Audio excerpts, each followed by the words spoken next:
okumaliriza nga 8 bafiiriddewo n'abalala 3 abasirikale ba Israeli 3 nabo ne bafa. Kakati nno abasajja babatwala mu Palestine babagamba mutuwe abaffe tubawe abammwe, mutuwe abaffe tubawe abammwe. 1975 era ekyo ekyatandikirawo kati paka kati nga buli owamba abange n'empamba ababo netutandika okuwanyisiganya abasibe tubayita basibe.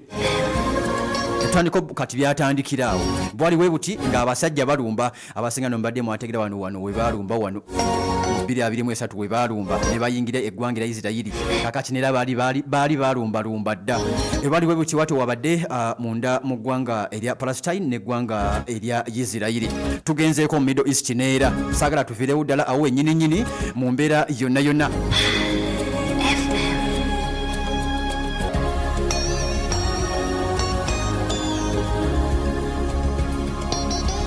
Tutandikireko munda mu ggwanga erya Isirayiri. Isirayiri egenda ekyusa omupiira. Isirayiri ali ku Pal FM egenda ekyusa omupiira. Abasajja kati batandise okulaba nti munange bonna beekuba. Oluvannyuma lwa Senate wali munda mu ggwanga erya Amerika okutuula wansi nga bakkaanya banoonya solution ekyokkola kyebakolera eggwanga erya Iran. Abamu ne bakkiriziganya of course ne bagamba omusajja Trump kwate ekkubo ogende olumbire ddala eggwanga erya Iran. Abalanga bagamba tolumba olw'ensonga waliwo ba alayiba omusajja omu Iran bajja kulaba nti nabo munnange balumba ate oyo ajja kubeera ssematalo. Isirayiri olwawulidde ensonga ezo teyalutumidde mwana babadde nga abakkiriza yo ng'akwata ekkubo alumba agenda akuba bubi nnyo eggwanga erya Iran. Bibazuka emizinga gye tutalabangako egiva munda mu ggwanga erya Isirayiri mu Tel Aviv nga gyesogga eggwanga erya Iran mu Teherani okkakananga n'ekitebe mwe bakikubidde n'ekitebe ekya poliisi munda mu ggwanga erya Iran mwe bakikubidde ne bakijjako engalo kyonna ne kigenda ku ttaka. Basajja ba Isirayiri bagamba twakugamba ensonga zino ziggwe twamala dde okutta Ayatollah Ali Khamenei Supreme Leader twandibadde tubikaanya ensonga zino twagamba biggwe kati birabika bikyuseemuko omupiira gugenda gukyuka nga tewali anafuye wabula ne gwe babadde bakuba ennyo nga naye atandise okulaba nti avaayo. Amerika ebadde ina weetidde wokawoka nagamba buli wegamba Amerika mba ntegezanga Isirayiri. Amerika ebadde naye ina weetidde ng'ekyokujja ate okulumbayo direct mu Middle East.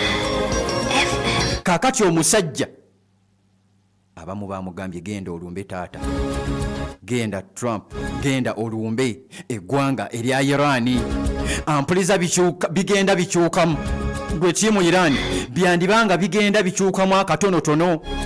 Ebabadde batakkuba kati bakkubawo obunkenke bwobadde oteeka mu Bayisirayiri kati naye babukuteekako. Ekitebe nkugambye ekitebe ekya poliisi kyakubiddwa era kino kyalumye nnyo abasajja aba Iran. Iran kyeyakoze nayo ng'ekwata kkubo nga bagenda basalirawo essola ya aswiri kati we bakuba Iran weesaalire essola we batoola salaamu we bati nga bazzaayo. Ali ku Pal FM abasajja beetadde ku bunkenke obwa ddala era twandibanga twolekera phase endala ey'olutalo wakati nga Isirayiri emaze okulaba nti yakoze kye yakoze neekuba beekuba netabajjeno munda mu ggwanga erya Iran neekuba Ayatollah Ali Khamenei nemujja mu bulamu obw'ensi. Iran nayo neekwata ekkubo neekuba munda mu ggwanga erya Isirayiri neekuba ne mu Middle East banneyi babayo neebakuba ng'eyina ensonga zewa zitugenda okwogerako mu maaso awo. Kati omutendero gwo gwandibanga tugenda tugulinnya ku nfeete byatandika n'ebbugumu era Iran nkaawu nnyo, Iran nkambwe nnyo, Iran teyagala kuwuliriza muntu yenna. Iran ebadde nkaawu nnyo nakakati nkaawu nnyo era abasajja beebuuza nti ono omukulu yandibanga alimu omukono omulala ogumuyambako. Iran kyegamba tewali yadde n'omu agenda kulaba nti ate mukwano abaako kyatukola kyonna mu mbeera yonna. Kati Isirayiri oluvannyuma lw'okukwata ebikompola n'ebikasuka munda mu ggwanga erya Iran n'ebikasuka munda mu ggwanga erya Iran, kakati abasajja bategeeza bagamba olutalo lwolekedde feezi endala, olutalo olwaddala lwolekedde feezi endala oluvannyuma lw'omusajja Omumerika okwata Abacuba abasinzira munda mu ggwanga erya Iraq, netegeeza negamba kati katugende twegweko twesangeyo munda mu ggwanga erya Iran. Babadde balwana nga bakasuka bikompola bikyaliwo, kubanga Iran ekutegeeze kugamba nti byembadde enkukuba bali 1956 byembadde enkukuba byokka byobadde olengera kakati sinnakwata byakyasa kino, sinnaba kukwata ku byakyasa kino. Ogenda kukola otya? Ogenda kukola ki? Bano buli omu kakati twolekedde omutendera omulala nga Isirayiri naye emaze okweteekateeka, ne Iran naye egamba nange mbalindiridde, twolekedde ground operation. Mu bbanga tulabyewo era tukyalabawo bibazuka bikyayitaayita mu Middle East, biva mu Iran biva mu Isirayiri, tubirengedde byonna. Kati ali ku Pali FM ali kukula eri omuntu wa bulijjo. Kati abasajja tugenze ku mutendera ogw'okulala oba gwe tuyingirira ground operation wakati nga Isirayiri ekutte abasajja baayo nebasindika wakati ne Amerika babagamba tubasindika munda mu ggwanga erya Iraq erya Iran begamba nti mbaaniriza muzze mukattiro Elite Force weeri munda mu ggwanga erya Iran ez'okulaba nti ate mukwana ebalindiridde n'essanyu lingi nnyo. Middle East. Kati propaganda ali wakati awo waliwo eyeekuba n'agamba bamukubye. Awo waliwo ekibalo ekinene ekiriwo ekiyinza okukaabya abantu amaziga ge batamanyi.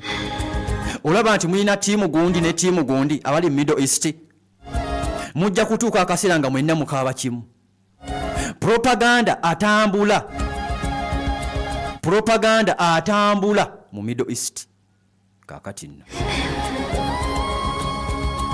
Iraq evuddeyo etegeeza ensi yonna ebagamba nze sigenda kukkiriza musajja mu Amerika kusinzira mu ggwanga lyange kusindika byakulwanyisa ebijje mu ggwanga lyange be bayita abatujju oba Abacuba bajje beesogga eggwanga erya Iran nga bava munda mu ggwanga lya Iraq egamba sijja kubikkiriza. Iraq egamba sigenda kubikkiriza, agamba oli waliyo mikwano gyange, eri waliyo mikwano gyange. Mu mbeera yonna abasajja bateesa okulaba nti ate beeraliikira etali ntuufu mu Middle East. Buli omu kyatuuseeko kyonna awaayiriza munne. Nkugambye waliwo ebikompola ebijja bibazuka ebijja nga waliwo eyeekuba mu Middle East awo tugenda kubiraba. Amerika yamazidde okukwata Doomsday. Wagitegedde Doomsday? Doomsday ogimanyi? Ennyonyi ya Doomsday ogimanyi? Kasita bagambye Amerika ntukugjeeko engalo wali munda mu Senate abamu bakkiriza omusajja Trump bamugamba genda, tetulina gaswala nti Iran yatukuba, tekijja kusoboka. Bagireeta munda mu Middle East. Eyo nzibu osobola okugibuuza eyeefa enkuba yaayo ene yeetikka ne bomu nezikasuka. Doomsday olabanga Amerika ng'ekutte ku Doomsday, twabagamba Abraham Lincoln omusajja gye yateeka mu Middle East yagireeta, era omulimu gweyekoze mugulabye gwanga lya Amerika. Kati Doomsday kyova olaba nga ntandise nga nkugambye bino byandibanga bigenda kukyukamu abasajja bagenda kukyusaamu mu nkuba. Eno esuula nuclear bomb.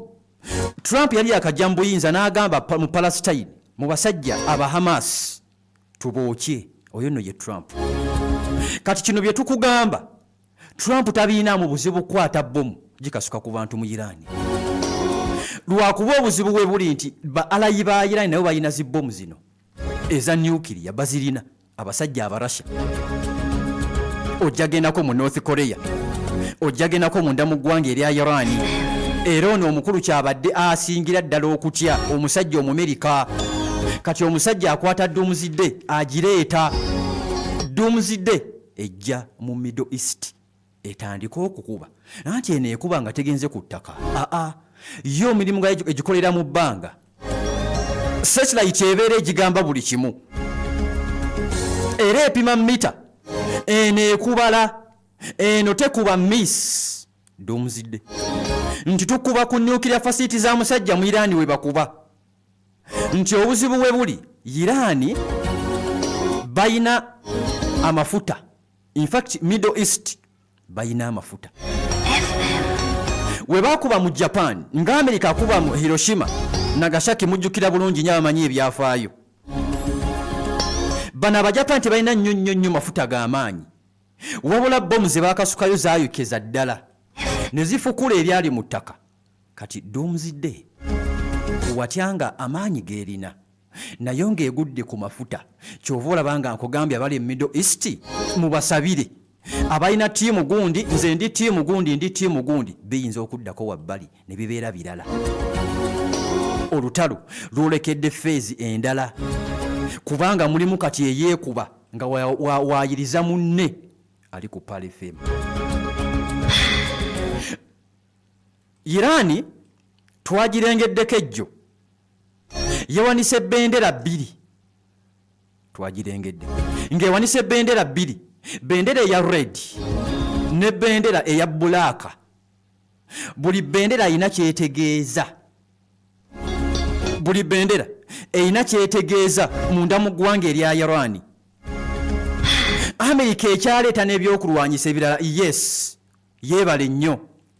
Gwerumba yaani? Gwerumba yatya okufa? Omuntu atatya kufa, omuntu wagamba nti nva mu maaso tujja kufa ffenna muviire. Kati bali mu Middle East. Ampuliriza, bali mu Middle East. Eno Iran sabbiiti eno gye tumalirizaako bagikubyemukko okuva ku Lwokusatu. Baze bakuba eggwanga erya Iran. Baze bakubira ddala eggwanga erya Iran mu mbeera yonna. Kakati webanga biri bityo, Iran ekutegeeza ekugamba. Naffe katuwanike bendera mu bbanga. Kati abaddiridde Iran mwe mugenda okukafiiramu. Red ne black nga teziri wamu, ziri mu bitundutundu ebyenjawulo. Baddidde bendera eya black bagiwanise ku nsalo. Omanyi Iran ne Turkey basharinga border. Balina bye basharinga border awo. Bagabana border. Era Iran ekutte bendera eya black gye gitadde. Tuzirengeddeko mu sayidi zaawo nga sinti egenda kulumba Turkey nedda. Eno tegeddeko nti bendera eya black gye yawanise mu bbanga ebeera ekungubaga. Eno ate kyekungubaga ng'ekungubagira omuntu omunene owa ddala. Tugirengedde ng'egiwanise yagitadde waggulu mu bwengula. Eno bendera tebamala gagiwanika, ebaako omuntu ow'amaanyi omunene eyafudde munda mu ggwanga erya Iran. Era buli munnansi agirabako atannamanya nti Ayatollah yafudde, banoonya bunoonya ani eyafudde mu Iran. Ye nga ani atannategeera mu Middle East ku bikompola ebitambula. Bendera ya red eno ya musaayi, era nga mu bwa red bwayo ng'omusaayi omumyufu era we gubeera. Era kuba kufa Iran kyebeetegeeza. Nkugambye bwe bategedde nti America ereeta operation ennene ku ground, Doomsday naye ejja akaddeko n'Amerika egenda kulaba nti ate ekyusa mu lutalo. bano kye baakoze abayiraani bagamba naffe bendera kewanike mu bbanga ono Ayatollah yabawooninga bali Middle East omusajja byonna bye yabawooninga byonna byatuukirira era byonna bibagamba yabagamba ow'omutima omunafu omutiitiizi atalabanga ku ntalo kwate ekkubo ove mu Middle East osooke weetegulemu koogende sooka okwate ekkubo oveemu koogende kati kyekiriyo kuno kute eneebeera revenge aba ategeeza jihad kuba kutegeeza kufa era bagamba we are promising unlimited retaliation bategeeza omusajja Omumerika n'omusajja Omuyisirayiri tugenda kubakuba enkuba etagenda kukoma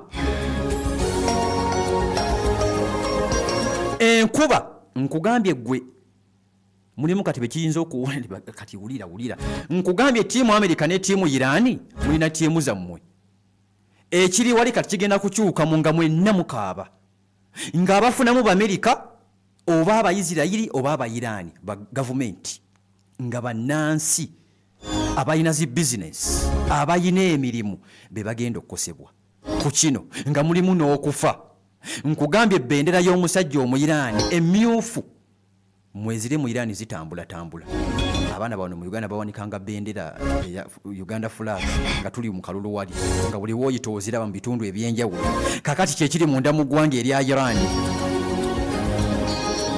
era Irani etegezegamba nti ffe tuyina gwe twagala abasinga muyinza okutiira obwereere naye ffe tuyina gwe twetaaga mu Middle East muno era nga bagamba nti bajja kumufuna ne wanaakola atya bajja kumufuna ne wanaakola atya ggwanga lya Irani mu mbeera yonna kati atamanyi Amerika abadde tagimanyi eno Amerika tefiira mu lutalo eno Amerika tefiira mu lutalo era kati bazeyo ku drawing board ne babala kye baabaze kyonna kye baabaze kyonna kati bakomawo kati kaweddemu twolekedde olutalo olw'amaanyi ddala lwe tugenda okulaba nti kati tulengerako oluvannyuma lw'abasajja bano abakulu mu mbeera yonna okkuba zi base ez'enjawulo kati njagala tulabe nga tukomyewo mu paati endala Irani eyina ki Amerika erina ki ne Isirayiri balina ki mu mbeera yonna abasajja bagamba ki mu buntu bwonna kankomewo MTN Voice Bundles ziri bei dondolo okukuba n'emikutu kyonna mu Uganda. Funa eddakiika 25 ku nnusu lukumi zokka okuzigula nyiga *1 2 olonde daily bundle oba kozesa My MTN app oyogere ku bei dondolo ne MTN kubanga bwe twogerera awamu tewali kitulema. MTN enkola n'obukwakulizo bigobererwa. MTN erungamizibwa Uganda Communications Commission. Laba nayiba we yeekeja kati anooya kibiyiti ku matadooba tubagamba tugule sola temwagala mujje kiwulira. Ventristy Technologies bakuleetedde hybrid solar system ey'abafunye ne bamufuna mpola nga package y'ababede ekola byonna TV, amataala, fridge, paasi, kuuka byonna ate ey'abamufuna mpola ekozesa amataala, TV ne ka fridge akatonotono. Solar system eno ekola ne mu nkuba kubanga ekozesa hybrid technology. Ventristy Technologies basangibwa Lukuli ku Zinaabala stage oba okube ku 0772 3 2 26 ne 0702 759 92 Ventristy Technologies. Power is on.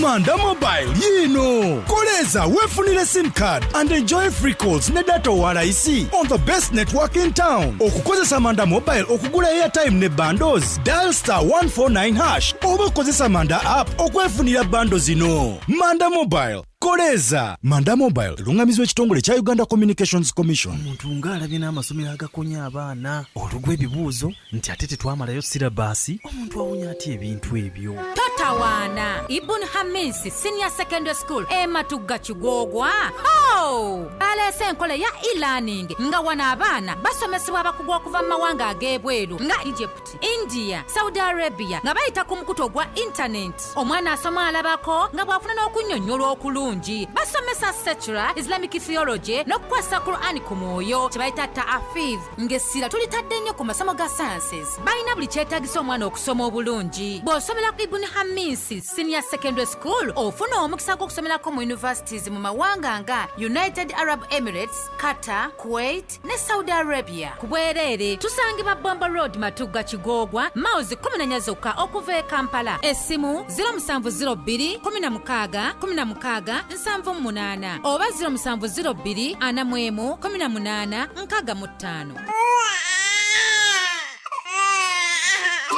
tokkiriza mwana wo kuziŋŋama kufuuka wandwadde olw'endya embi. Omwana mugulira obugi bwa anti-porridge obugenda okuzimba omubiri gwe okumuwa amaanyi afuuke mwana mugimu. Omwana bw'anywa obugi bwa anti-porridge asaka omubiri ate talumwalumwa njala. Balina obugi obw'ensujju, obw'amatooke, obw'akawunga ka muwogo, obw'akasooli, obw'obulo, obwa soya na buli kika kya bugi kyonna obuzimba omubiri kw'ossa n'okulwanyisa endwadde. Kati oyina omwana eyalumbibwa obulwadde yaziŋŋama kaana katono tekeeyagaza. Ekyokuddamu ye anti-porridge. Bwe yeetaze obugi bwabwe basange ku Bombo Road ku Aisha Kasule Supermarket okulina na Abe Clinic oba obakubireko ku 0785 88 26 74 oba ku 0705 10 83.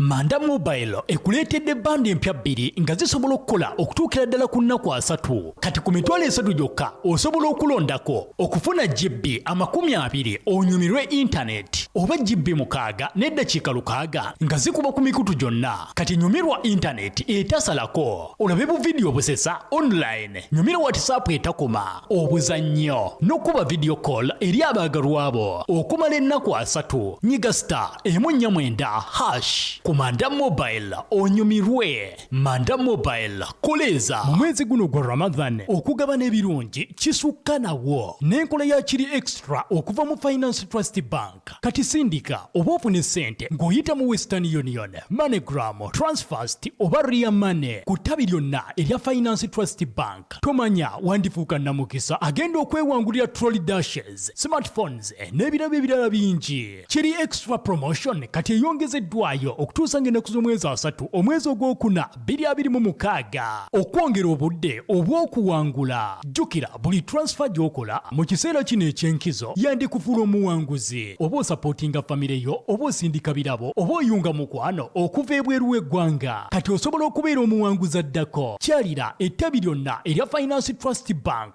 erikuli okumpi leero. Gabana ku birungi owangule ebirabo. Jjukira gw'ofunamu mu mwezi guno gwa Ramadan ne Finance Trust Bank. Finance Trust Bank erungamizibwa banka enkulu eya Uganda. Sente z'abakasitoma zikuumibwa Deposit Protection Fund of Uganda okutuukira ddala ku miliyoni 10. The Inside Story. Inside Story. Ensonga y'omunda tukutambuza ensi yonna mu bbanga ttono nnyo. Amawulire n'okwekenneenya ensonga ssemasonga mu program The Inside Story. Ensonga y'omunda ekutuusibwako MTN. Everywhere you go.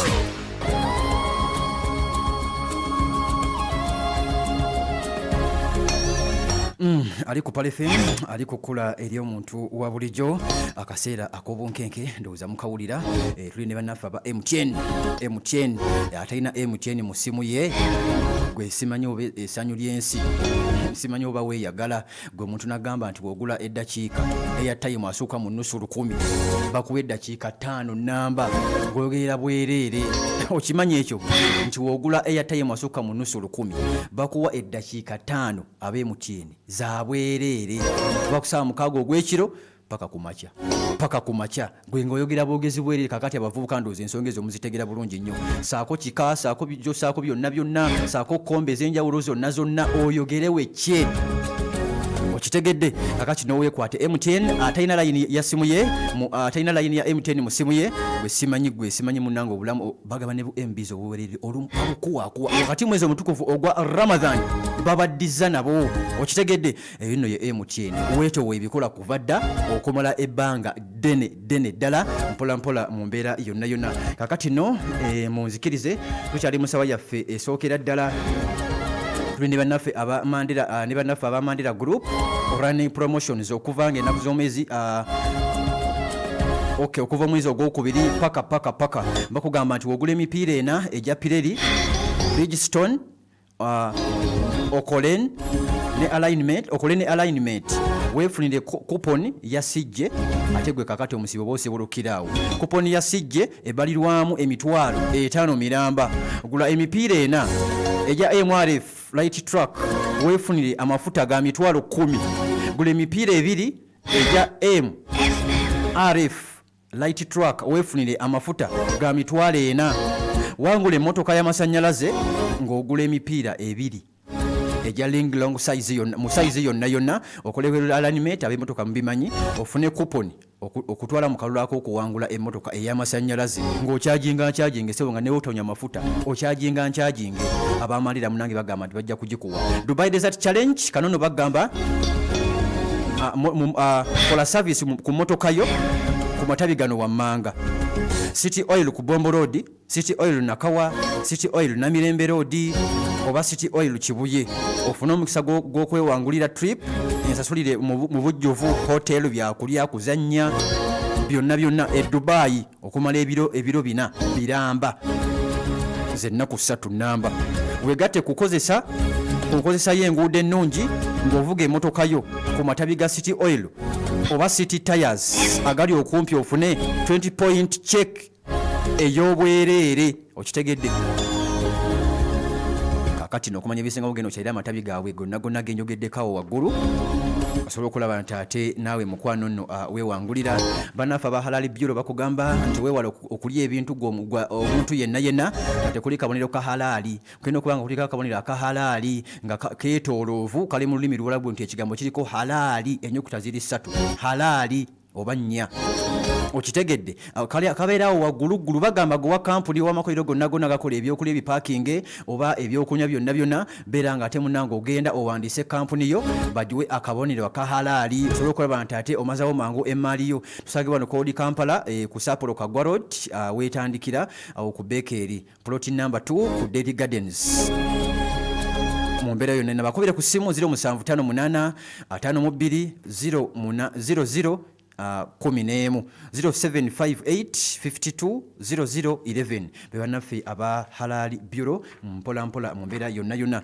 Aba Baraka Junior School bagamba nti Baraka Junior School and Climatization Center esangibwa wano Empigi etegeeza bazadde nti okuwandiisa abaana yadde nga kwadda mudda kutambulira ddala kwenda ddala maaso mpola ssomero lya Dene Boarding lisomesa eddiini n'oluzungu okuva ku nursery paka ku kibiina ku P6 n'okwasa Quran ku moyo bakikolera ddala. Lisangibwa Mpigi mu Town Council Bukakala kulidda Embaale. Abasomesa abatendeke ddala sendera gyonna beera nga tenno mukwano oba obwekwata mu mbeera yonna. Kuba kusimu 07 6 39 08 oba 0703 21 66 31 mu mbeera yonna. Go Telecom nayo munnange egguse ekuleetedde byekuleetedde byonna. Kakati bagamba nti gula Techno Models Pop 10 ku mitwalo 913, gula Spark 40 ku mitwalo 14.5, gula Camon 40 ku mitwalo 25, gula Camon 40 Pro ku mitwalo 29. Abakwata Infinix gula smartphone Smart 8 mitwalo 913, Smart 9 mitwalo 13, Smart 10 mitwalo 88, Hot 50 14.5, Note 50 26. Abakwata Samsung A5 13.5, A6 14.5 ne model endala zonna basangibwa no Wandegeya okuliraana ebitaala. Bakubire ku simu 0752 75 49 bebannaffe ab'amasimu awo mpola mu mbeera yonna mu ngeri emu oba endala. Kawa mpologoma nti bagamba nti munnange omwana wo oba oli muntu mukulu oba olina baana waka ebeera nga tenno omukwano okwata kawa mpologoma omuteeke mu nnyumba yo, omuteeke mu makaago, omuteeke ku mulimu gwo osobola okulaba nti ate mukwano oddamu obeera omulamu bulungi ddala. Ali mu gulaamu za 2, 5, 10, 205 ne 5 ne kilo emu. Musange matundiro gonna wano wammanga ekatwe ku Muganzirwaza, B&B Supermarket enajera, Banga Supermarket wano ewakiso, Sombe Supermarket emukono, Senana Hypermarket ku Buganda Road, Quiet Supermarket na wane ekitende mpola wonna. Bakubire ku 0703 62 5703 oba 0751856118 mu mbeera yonna mbeera nga ate mukwano obakubira bannaffe aba Buganda Royal bakugamba Buganda Royal Institute of Business and Technical Education wane Mengo etegeeza abayizi abaamala P7 senior ey'okuna ne senior ey'omukaaga bagamba nti mugende musome computer engineering, digital animation, journalism, accountancy, civil engineering, architecture, motor mechanics, catering and tourism, fashion and design, statistics, babikola byonna, cooperatives and microfinance management, babikola landscape designing, plumbing, tailoring, nursery teaching,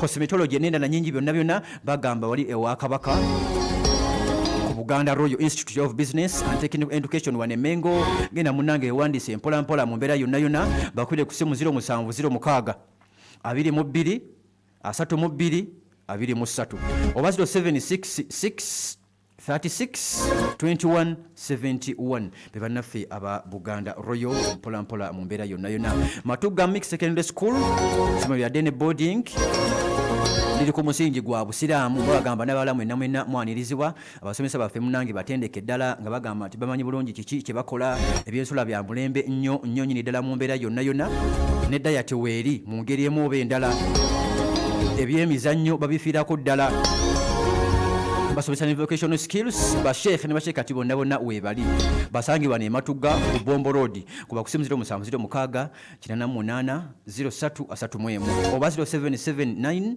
180331 Matuga Mixed Secondary School mpola mpola mu mbeera yonna Ship with us wallahi ono yasembayo Ship with us bagamba nti munange bobeera weekwata bakutambuza ogutale bakulambuza ogutale e China go musobozi yenna totya kusuula ne ba Ship with us tojuza container bajja kugatta ne abantu mujuze container oyagala container go kaweka bakikolera ddala munaku 17 zokka ng'emmali wano Mombasa ate munaku 3 ng'emmali etuuse wano munda mu ggwanga wado muganga Uganda mu kibuga Kampala mpola mpola mu mbeera yonna basangi wano ku Master Plaza ku mayiro go kubiryawo room number S13 Victoria Mall kubira Mr Yusuf ku simu 07 16 9 mu mbeera yonna tugenze mu ngeri emu oba endala tugenze mukwano sobole okulaba nti ate biki ebyafuddeko wano munda nkansoke nkuwe ku byafudde munda mu ggwanga erya Uganda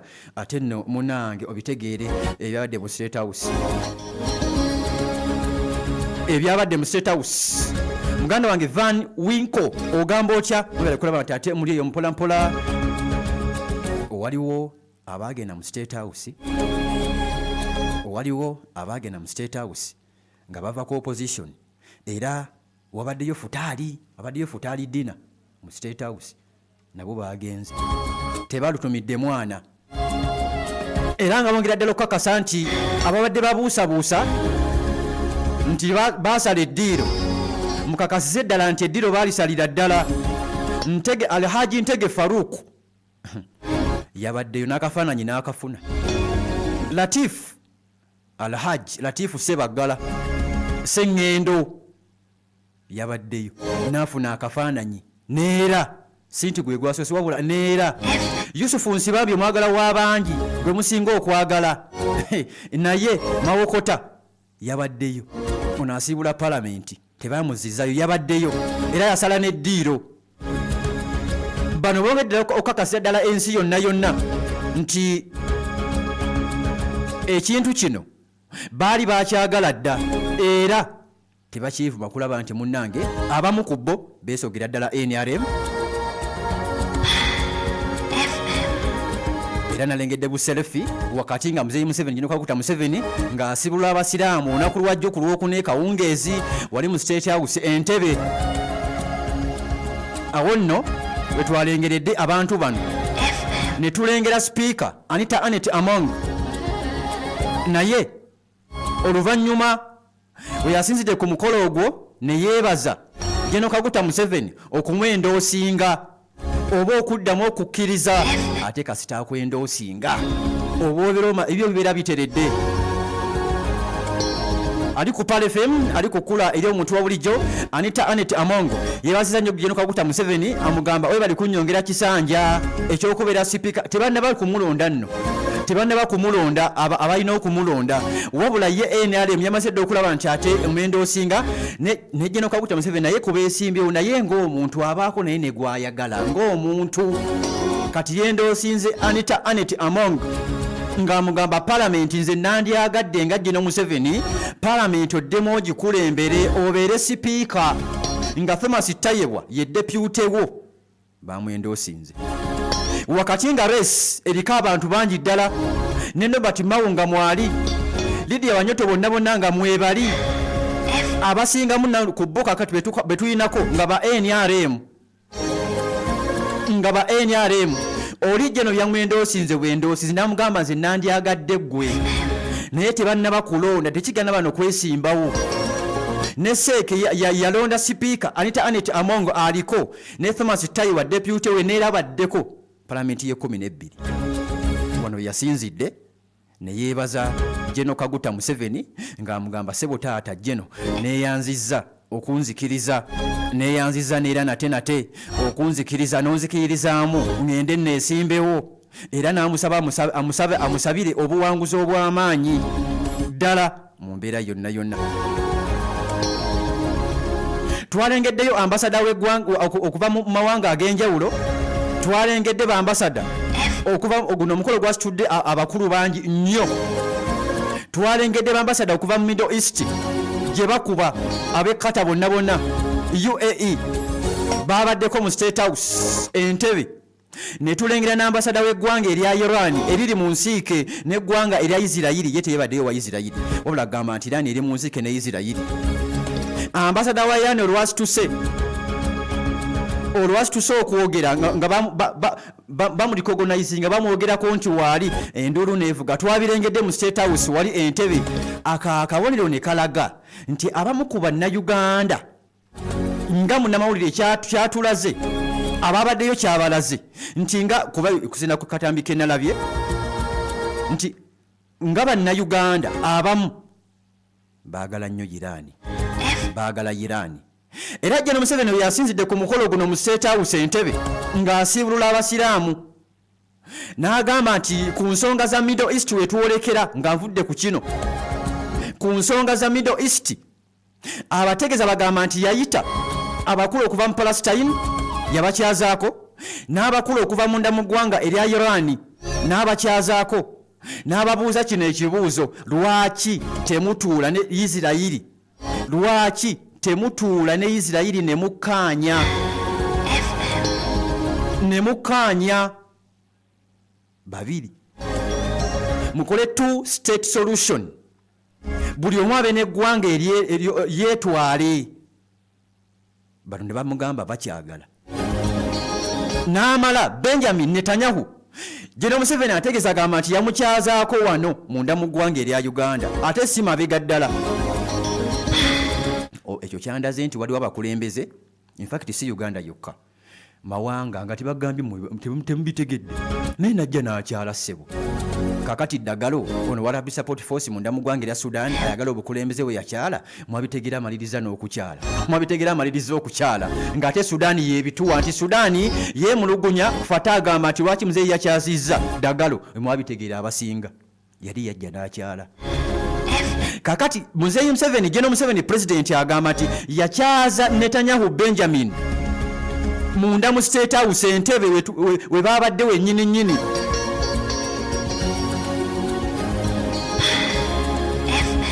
ali ku Pal FM n'amubuuza Benjamin lwaki temutula ne mugira mu two state solution why Benjamin n'amuddamu n'amugamba ekyo kikafuuwe ekyo tekisoboka era we yebaliza bannayuganda General Museveni n'abagamba nti mwebali nnyo bannayuganda okukkiriza ab'amawanga amalala okujja mu ggwanga Uganda ne mutabasosola ne mutababoola in fact Uganda y'emu ku mawanga agataboola abantu yadde nga tebibulamu eri mu bantu abamu tebibulamu mpola mu mbeera yonna mu ngeri emu oba era binono yabyogedde ng'asinziira ku lutalo luli wakati w'eggwanga erya Iran wakati yo nga naye etegeeze gamba nange nsibye ejjigi nange nsibye ejjigi. Kakati nakugambye nti Iran kye yasooka okukola kwe kukuba zi base ezimu eza Amerika eziri mu Middle East n'ezijjawo. Kati kizibu nnyo okusanga eggwanga mu Middle East eriboggolera Iran ng'oggyeko Isirayiri. Iran kye yakoze obukozi kyokka.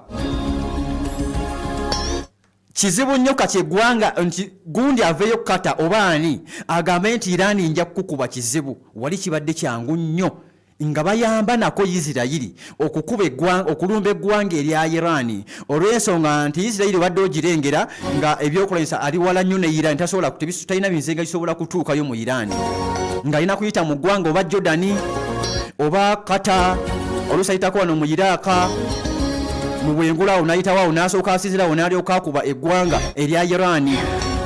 Kaakati tewali ggwanga nalimu lisobola kuddamu kuboggola. Jordan ani yalabisa Jordan ku lutalo olwasooka? Ani yalabisa Jordan nga yeeriisa enkuuli? Jordan kabaka wa Dwayne yatuuka n'agamba n'okugamba nti yeffe twayambyeko Isirayiri okukuba bibazuka mu Iran. Ffe twabayambyeko. Kati ani ayogera? Ani amanyi Jordan gyeri? Tewali. Ginenga gyebali. Ono kye yasooka obbakola kibona nga agambye nti feezi esooka ewedde. Tugenda mu feezi namba 2. Mu feezi ey'okulala ey'amaanyi nga n'ebbendera eza black n'eza red munda mu ggwanga erya Iran ziri waggulu. Nga Amerika ereese Doomsday egireeta. Nga Amerika ekutte abacuba okuva mu Iraka ke bayita akabinja k'abatujju kagenda kukola ground operation munda mu ggwanga erya Iran. Awo wetwolekera olengera ekibalo kino nti Iran yasooka nebateekawo nebazikiza bano nezibesi za Amerika nezijjawo. Kirooto kyayo nakyo kibalo teyagwamu kigwe. Era enkuba gye bakuba enkuba gye beekubamu yonna mbale. Era Ayatollah agenda okuva mu bulamu obwensi byonna ng'abibaze ng'era abimanyi. Bano abasajja bali ku kibalo kya Ayatollah kye bakyaliko. Era Ayatollah agambibwa gwe baawa entebe agira agitwaliriza mpola. Ono y'omu kubateekesa ebintu bino mu nkola yatowa order n'agamba mukikole. Ono si mwangu mu kaseera akatono tebana bakulonda mutuufu. Mu kaseera akatono kagenda okumalako ebintu kigambibwa nti omusajja si mwangu. Era bamaze okuwanika bendera ne balangira nabo jihad. Anti Amerika esindisa abatujju. Okay. Naffe eno jihad ku ggwanga erya Amerika.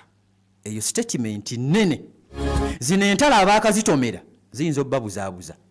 Wabula abadde bayifolowinga mujja kunyumirwa wakati nga waliwo amaziga nti tugudde jihad ku ggwanga erya Amerika n'eggwanga erya Isirayiri. Singa agambye ku bantu abo kyandibadde kirabati yayawudde two countries n'azaawula.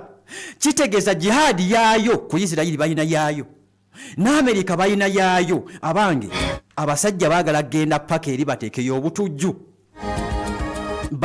obutujju.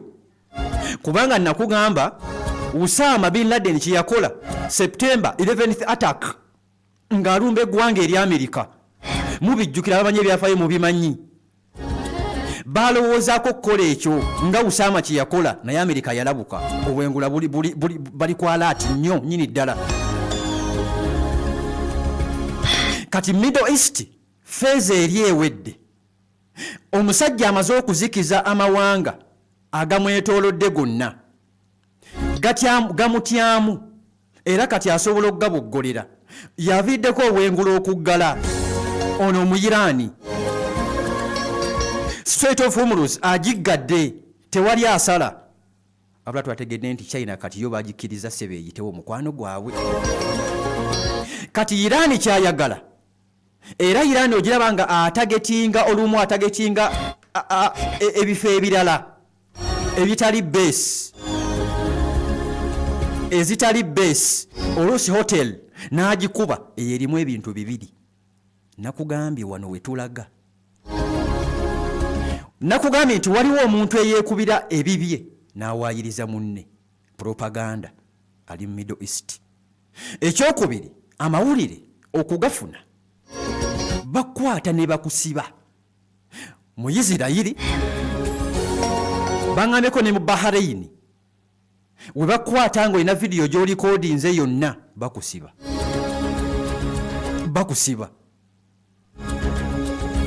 Kati jihadi Iran gyegamba ku nsi bbiri ya njawulo. Tolowooza nti kati bulijjo weekuba Isirayiri ebeerumiza Amerika nedda ejja bakuba buli omu. Kati Amerika naye wakati ng'emaliridde naye ejja ye phase 2 gye nkugamba. Awo waliwo okulya n'okkomba essuwaani. Buli omu alina akabonero kaalaga nti waakakola bw'ati giba mitawaana myereere. Iran yavuddeyo n'ekugamba nti tumanyi Netanyahu Benjamin waali. Wangi? Iran ekugamba tumanyi Benjamin Netanyahu waali. Wabula tetunnatuusa kwagala kumukuba. Ali Larijani ategeeza agamba ono gwe y'omu ku basajja abalina obuyinza kati mu Middle East mu Iran abagamba kati tukole kino. Ategeeza agamba tumanyi bulungi nnyo Benjamin waali, oba mu ggwanga lye oba si mu ggwanga lye, but ffe tumanyi waali. Tetunnatuusa kwagala kumukuba, twagala yeerabireko ku byazaakoze nga tannafa. Era bagamba nti tumusabira nnyo asooka awangaalemukko alabe ku kye yakola, ku kyazaakola abantu. Kubanga baakugamba n'olutalo bo ekirooto kyabwe olutalo luno okuggwa nga Isirayiri teriiwo. Isirayiri egamba eyina ekirooto okuggyako change, okuggyako regime munda mu ggwanga erya Iran, oba Ayatollah babuggyeko balonde abaabwe abalala. Buli omu ayina ekirooto ekikye. Ani anaatuukiriza ekirooto first? Ani anasooka okukituukiriza? Iran egamba Netanyahu emanyiwe naye bakyagoberera amateeka 1. Ekyokubiri tebannaba kutuusa kwetaaga kumukuba. Kino kye kikulaga nti waliwo eyeekuba. Gwe ngenda okukuba mu ssaawa ey'okubiri. Essaawa ey'okubiri yo yakanaayo kyani? Benjamin, Isirayiri, Netanyahu. Abasajja nga bali mu meeting bamugamba okkiriza abasajja batukole wee batyo, okkiriza abasajja bamaliga tukuba wee batyo. Ekitagenda kusoboka.